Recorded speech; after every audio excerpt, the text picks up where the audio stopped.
I got to ask you because I never get to talk about this on the show, and I don't know why, but you're actually going to have some input on this. I got to ask you about the Goo Goo Dolls Oh boy. because I'm a fan, and I've been a Mhm. fan since my buddy turned me on to the Jed record, which of course was on Metal Blade Records. A lot of people may not know that the Goo Goo Dolls started off on Metal Blade Records, and they were actually kind of a scrappy punk rock band before they became the band that we're all aware of today. Right. So I wanted to ask you, what was your involvement with the Goo Goo Dolls during the Metal Blade years? Okay, let me give you a little quick backstory on that and how we all led up to signing them. Metal Blade Records, we had a lot of great bands on the label. You know, Fates Warning, Armored Saint, Bitch, Lizzie Borden, Hellstar, Hollow's Eve, on and on and on. Brian also had an offshoot label called Death Records. I was going to bring that up. Yep. Yeah, Death Records was just sort of an imprint of cool bands that weren't necessarily rock or heavy metal, but they had, you know, some crossover appeal, or they were just heavy. Corrosion of Conformity, COC, yeah. Yeah, DRI, Doctor No, Beyond Possession, so on and so forth. So Love Cryptic that Slaughter, shit. Cryptic Slaughter. There was that was another band that comes to mind. So we got into a very interesting gray area where around 86, I think around 1986, I was actually in New York for I mentioned this earlier, the new music seminar. I was in town for that, you know, attended some panels, checked out some bands in the New York area. And I attended, let's see, I think it was Guns N' Roses at the Ritz in New York City. Yes. And you know, I knew some people that were involved with Guns N' Roses. So What year? I want to say it's 86, 87. What's fuzzy is that show, this will all tie in together, so bear with me. Yeah, that's okay. Someone will correct me if once this is posted, and they'll say, hey, he can't possibly, how can he not know where he was at the show? It's like, I've gone to thousands of shows every year. Or you'll get it right, and me and Dave will correct you, and we'll be wrong later. Right. Yeah. It happens to us all the time. Go ahead. Yeah. There's always someone just hovering over the edit button or something like that. So bottom line is, the Guns N' Roses show at the Ritz, which is, you can find it on YouTube. That's a legendary show, man. Yes. Yeah.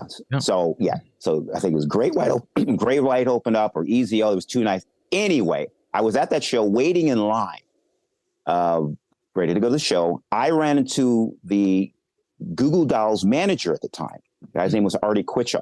We had struck up a conversation, and then he gave me their demo tape. Now, ironically, they actually had a prior release on Mercenary Records, which was New York based. So they actually had a very early, very first release out prior to that. Didn't really know anything about the band. The name was a little odd, but you know, he just gave me the demo tape. Fast forward to coming back to Los Angeles, going through the big bag of demos that I obtained during my trip. Eventually checked it out, and I said, oh, this is pretty good, kind of punk rock-ish, sort of like a Ramones meets the Replacements. And I said, okay, cool. I dig that stuff. So I was like, all right, this is kind of cool. So what ended up happening was I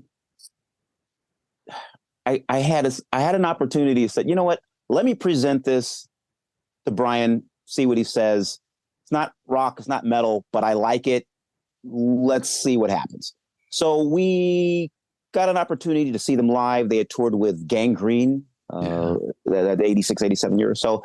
We all got a chance to see them. I said, well, could we do something with them? He said, yeah, well, if we do, we can put them on the Death Records label. And I said, okay, let's try that. So that's kind of how all that connective tissue happened.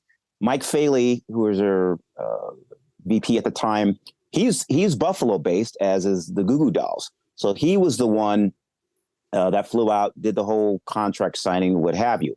But there was a lot of moving parts to actually sign them to Metal Blade.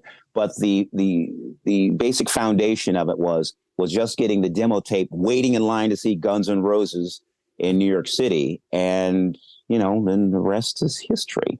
Yeah. Now, granted, we it took a while for them to really take off. We had put out 2 or 3 records with Goo Goo Dolls before they really took off at Warner Brothers. Once the Warner Brothers distribution came into play in the late 80s and 90s, that's when things really kicked into high gear. Right. But we at least had the opportunity to draw focus to Metal Blade Records and know that, hey, this metal label signed this band who's doing really, really well. And then just goes to show you that you just never know, because that was not on anyone's radar at any time. There was no big, there was no big, all the labels didn't have their checkbooks out wanting to sign them. This was very, very early on in the mid 80s. They were a very different band at the time too. I mean, very, very different, very different. Like the early recordings, Robbie did most of the lead vocals, and then by the time they signed to Warner's and started to climb,